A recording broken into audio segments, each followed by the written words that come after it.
ನದಿ ತಿರುವು ಯೋಜನೆಯ ಕುರಿತು ನಾವು ಯಾವುದೇ ಕಾರಣಕ್ಕೂ ಆಸ್ಪದ ನೀಡುವುದಿಲ್ಲ ಮತ್ತು ಕೇಂದ್ರ ಸರ್ಕಾರ ಹಾಗೂ ಪಕ್ಕದ ಜಿಲ್ಲೆಯ ಸಂಸದರಿಗೆ ಹೇಳುವ ತಾಕತ್ತು ಉತ್ತರ ಕನ್ನಡ ಜಿಲ್ಲೆಯ ಸಂಸದರಿಗೆ ಇದೆ ಎಂದು ಶಾಸಕ ಭೀಮಣ್ಣ ನಾಯ್ಕ್ ಪ್ರಶ್ನಿಸಿದರು.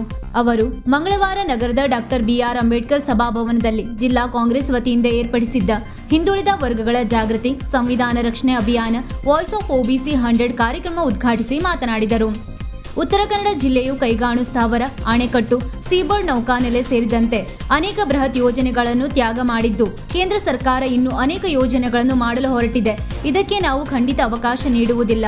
ಅಲ್ಲದೆ ಹಾವೇರಿ ಜಿಲ್ಲೆಯ ಹಾಲಿ ಸಂಸದ ಹಾಗೂ ಮಾಜಿ ಮುಖ್ಯಮಂತ್ರಿ ಬಸವರಾಜ ಬೊಮ್ಮಾಯಿ ಅವರು ಬೇಡ್ತಿ, ವರದಾ, ಅಘನಾಶಿನಿ ನದಿ ಜೋಡಣೆ ಪ್ರಸ್ತಾಪ ಮಾಡುತ್ತಿದ್ದಾರೆ.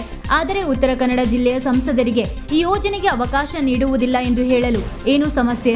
ಜಿಲ್ಲೆಯಲ್ಲಿ ಅತ್ಯುತ್ತಮವಾಗಿ ಮಳೆಯಾದರೂ ಕೆಲವು ಭಾಗಗಳಲ್ಲಿ ಬೇಸಿಗೆಯಲ್ಲಿ ನೀರಿನ ಸಮಸ್ಯೆ ಎದುರಾಗುತ್ತದೆ. ರಾಜ್ಯದಲ್ಲಿ 7 ಲಕ್ಷ ಕೋಟಿ ಜಿಎಸ್ಟಿ ಹಣ ಕೇಂದ್ರ ಸರ್ಕಾರಕ್ಕೆ ಜಮಾ ಆಗಿದೆ. ಆದರೆ ಬಿಜೆಪಿ ನೇತೃತ್ವದ ಕೇಂದ್ರ ಸರ್ಕಾರ ರಾಜ್ಯದ ಪಾಲಿನ ಜಿಎಸ್ಟಿ ಹಣ ನೀಡುತ್ತಿಲ್ಲ ಎಂದು ಆರೋಪಗೈದರು.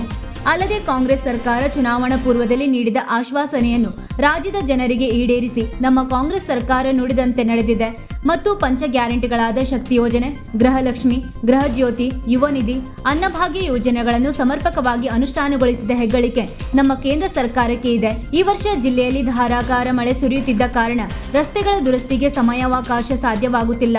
ಈಗ ಮಳೆ ನಿಂತಿದ್ದು ಶೀಘ್ರವಾಗಿ ರಸ್ತೆ ಕಾಮಗಾರಿ ಆರಂಭಿಸಲು ಸಂಬಂಧಿಸಿದ ಇಲಾಖೆಯ ಇಂಜಿನಿಯರ್ಗಳಿಗೆ ಈಗಾಗಲೇ ಸೂಚನೆ ನೀಡಲಾಗಿದೆ ಹಾಗೂ ಹಂತ ಹಂತವಾಗಿ ರಸ್ತೆ ಅಭಿವೃದ್ಧಿಗೆ ಹೆಚ್ಚಿನ ಒತ್ತು ನೀಡಲಾಗುವುದು ಎಂದರು.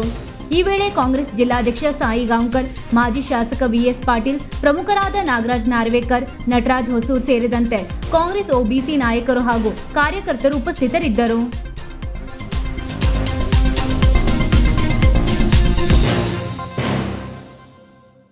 ವೀಕ್ಷಕ ಮಹಾಪ್ರಭುಗಳೇ, ನಮ್ಮ ಚಾನಲ್ ಅನ್ನು ಸಬ್ಸ್ಕ್ರೈಬ್ ಮಾಡಿ, ಶೇರ್ ಮಾಡಿ, ಪ್ರೋತ್ಸಾಹಿಸಿ.